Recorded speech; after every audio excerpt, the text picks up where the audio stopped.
Welcome back, and always honored when we have time to sit down and take a part of his evening, and that's Jonathan Feldstein's back with us. He's the president of the Genesis 123 Foundations, whose mission is to build bridges between Jews and Christians.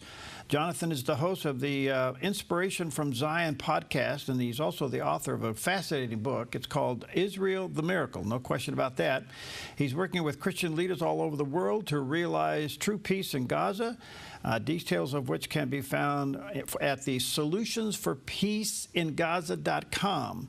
Actually, Jonathan, there's a picture of the book, Israel the Miracle. He has several websites, genesis123.co, solutionsforpeaceingaza.com, israelthemiracle.com, that's the book website, and rootandbranchisrael.com. So quite a few places to connect with him. Jonathan, my friend, good to see you again. How you doing, buddy? It's a delight to be with you, Perry, and especially wrapping up my week just about an hour before Shabbat begins here in Jerusalem.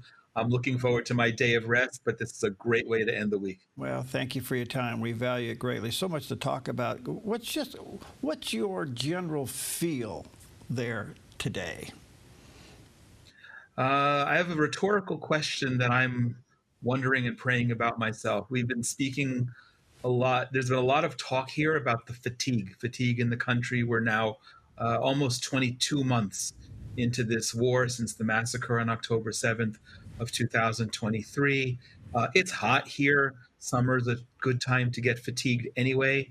But with really no end in sight to the war, and sadly, Hamas still standing and 50 hostages still in their control, kidnapped in Gaza, even though there's a lot of combat that's been going on, and Israeli military has been making great strides both in eliminating terrorist leaders and controlling territory and trying to, it's not a controlling territory for the sake of controlling territory, it's to eliminate the terrorists and release the hostages. But people are talking a lot about the fatigue and the need to end this war. And I'm wondering rhetorically if that talk about fatigue is in fact not self-fulfilling.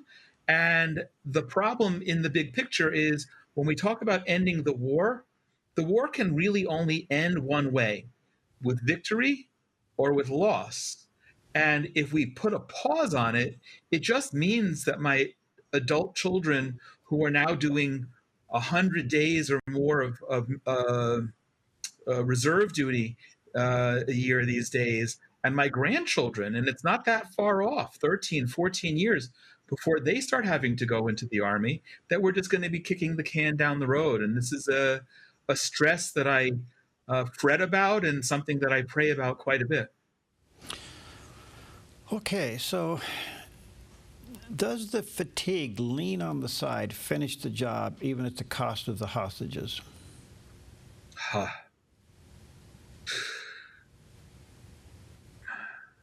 You stumped me, Perry. There are 50 people who are still in captivity, 20 of whom are still believed to be alive.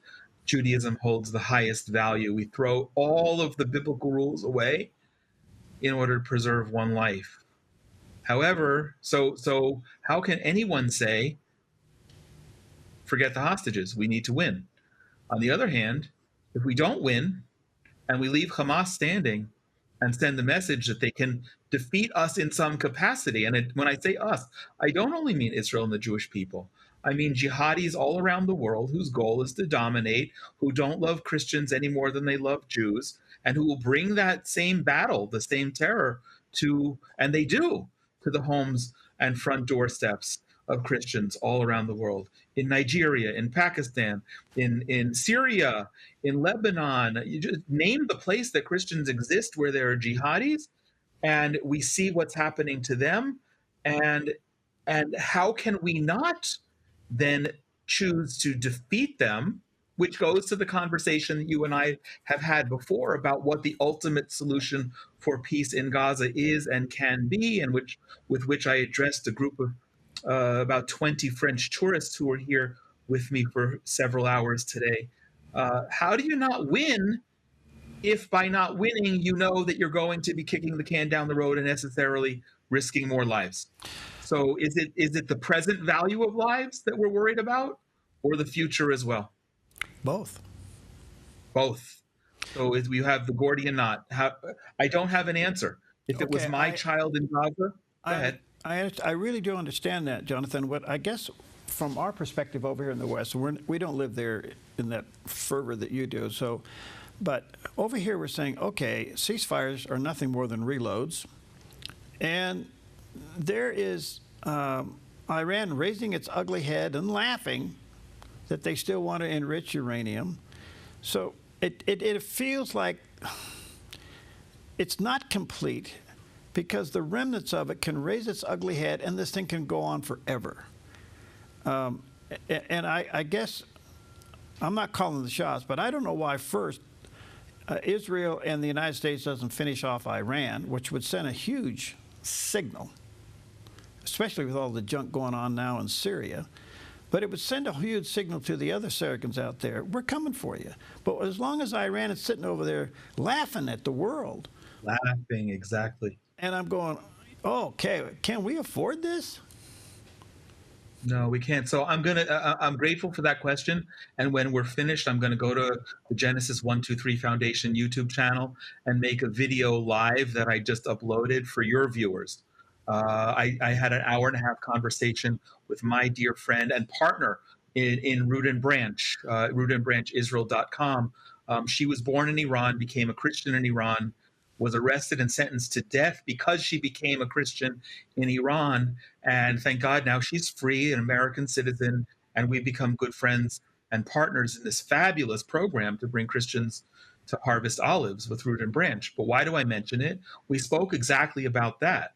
The head of the octopus, the root of all evil in the Middle East and around the world today. Sure, there are pockets, China and North Korea and Russia, but those are not necessarily global existential threats.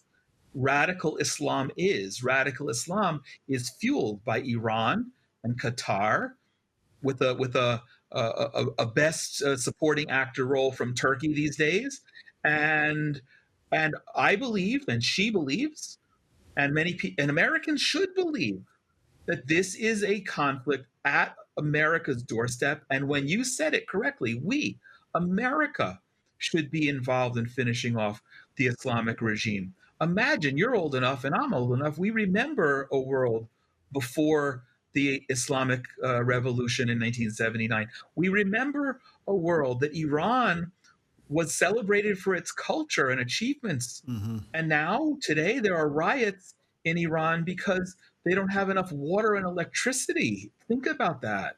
And it's crazy. We also had part of the conversation about what do you say to people who are also conservative?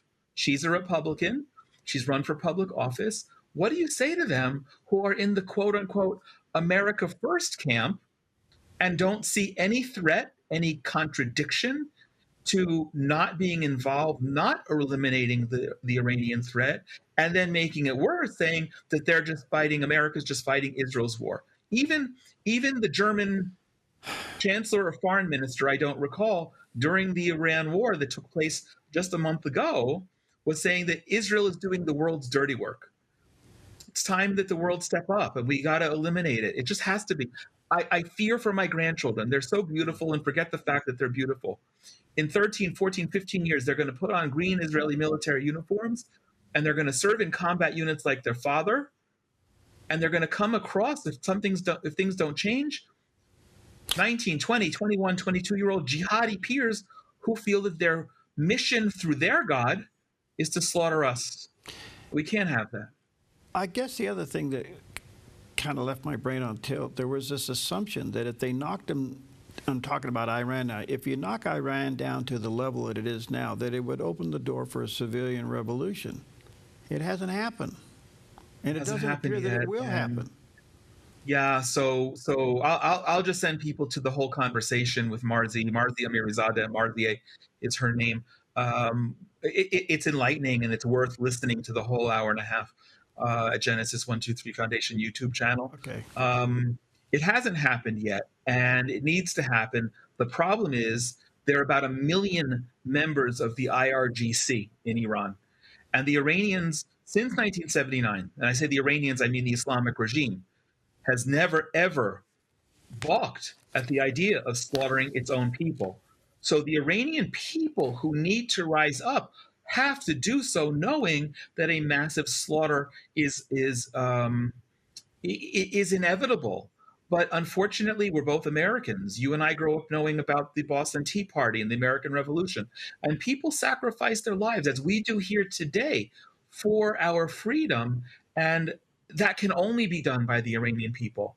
And I pray that God gives them the wind in the sail and all of the conditions that need to be right, that they will rise up. Okay. And we talked about that a great deal yesterday. Let me take a quick break. Check out the Genesis 123 Foundation YouTube channel. Check out Genesis123.co, solutionsforpeaceingaza.com.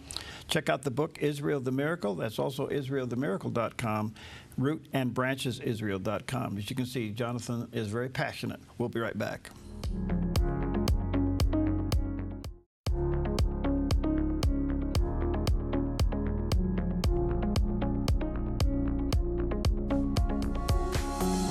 Welcome back. What an honor to have with us today. Right from there in the heart of Israel, Jonathan Feldstein's back with us. He's the president of the Genesis 123 Foundation. That's also Genesis 123 Foundation YouTube channel. You can check that out.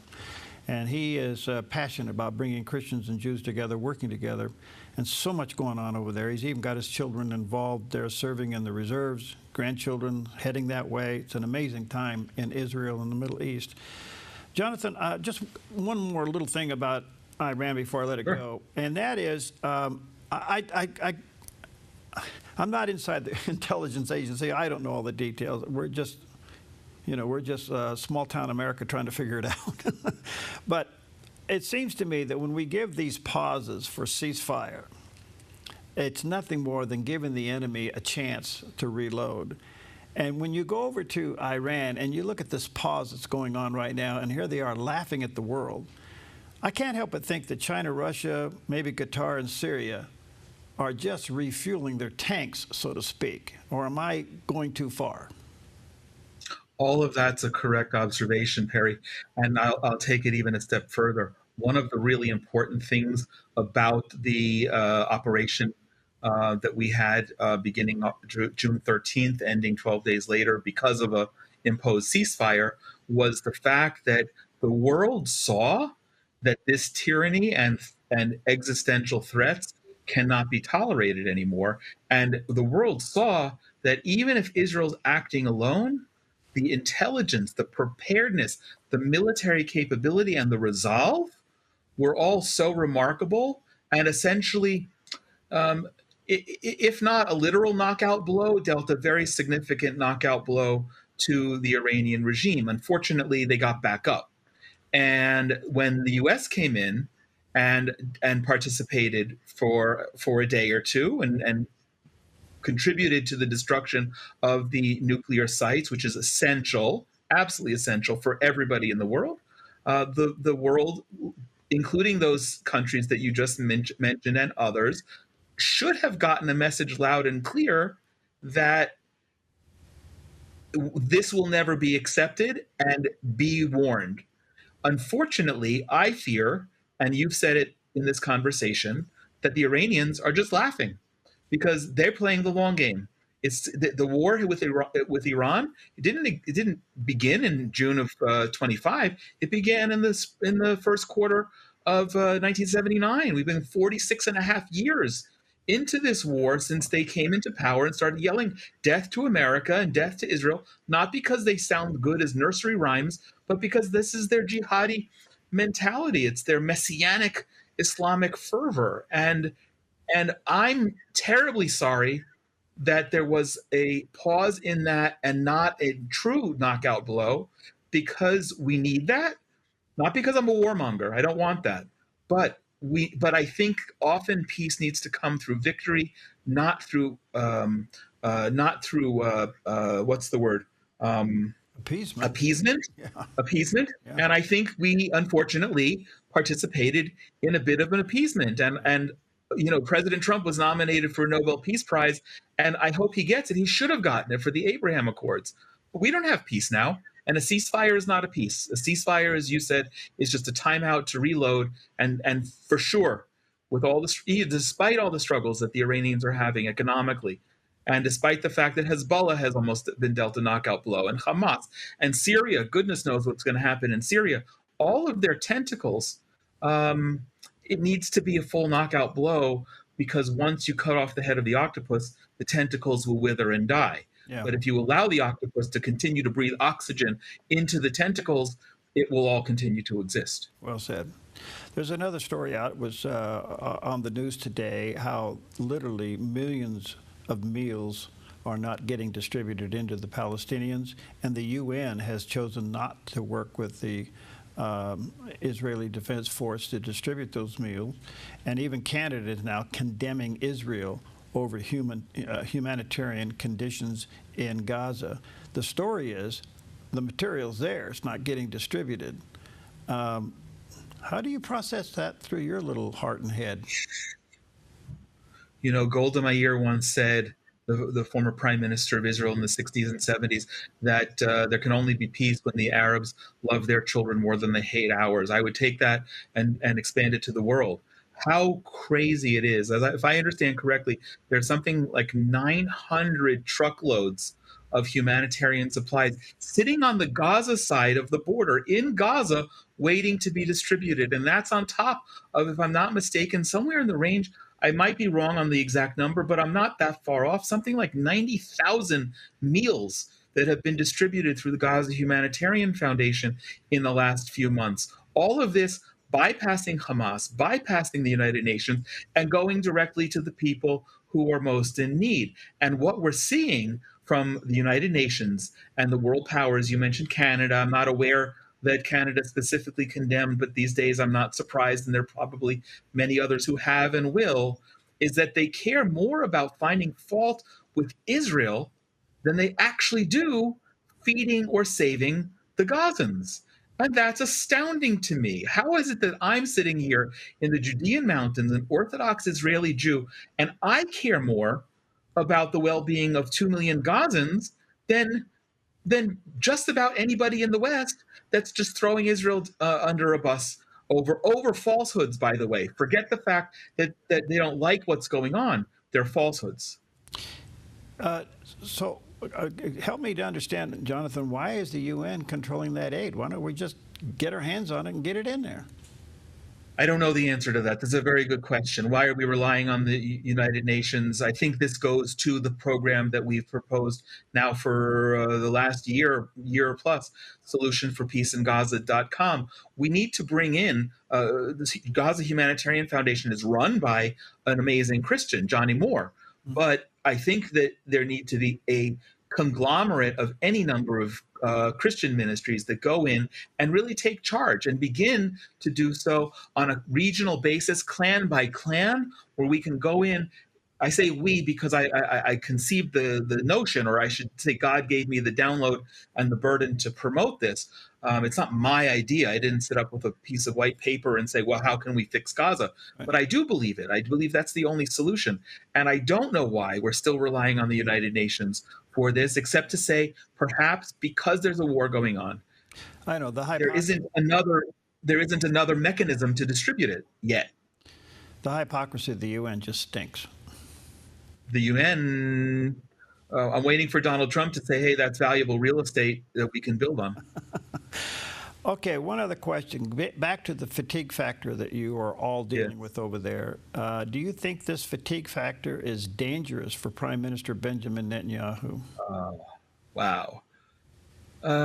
We are likely to have an election here in Israel. Anyway, there's an election scheduled if the government completes its term in the last quarter of 2026. So by a year from now, minimally, we will be in election season. Some are projecting that as early as the spring that we might have parliamentary elections. There are so many factors right now to the stability of the Netanyahu government. One, and I'm doing a webinar on this. If anyone's interested, they can reach out through Genesis123.co and get information. Oh, sorry. Yeah. So the issue of Jewish unity, the issue of ultra Orthodox people serving in the in the army, the issue of the economy, and we haven't even begun to feel the brunt of this almost 2-year long war. I think all of these are compounding factors. But what I do know about Netanyahu is never count him out. He's one of our most brilliant politicians and one of the most brilliant politicians in the world. Personally, he'll be about 80 years old by the time the next election takes place, and I'm not really in favor of him being reelected. But time and factors beyond our imagination and control will be seen. Check out Genesis 123 or 123.co, solutionsforpeaceingaza.com, Israel the Miracle. It's a book, and it has a website, israelthemiracle.com, root and branch israel.com. And of course, you can also check Jonathan check out Jonathan with the Genesis 123 Foundation YouTube channel. My friend, good to see you. Please know you're in our thoughts and prayers, you and your family. And I value the time that you give us when we interrupt your evening over there. Thank you so much. It's always a delight, and I mean that sincerely. God bless you, and Shabbat Shalom from Israel. Okay, you bet.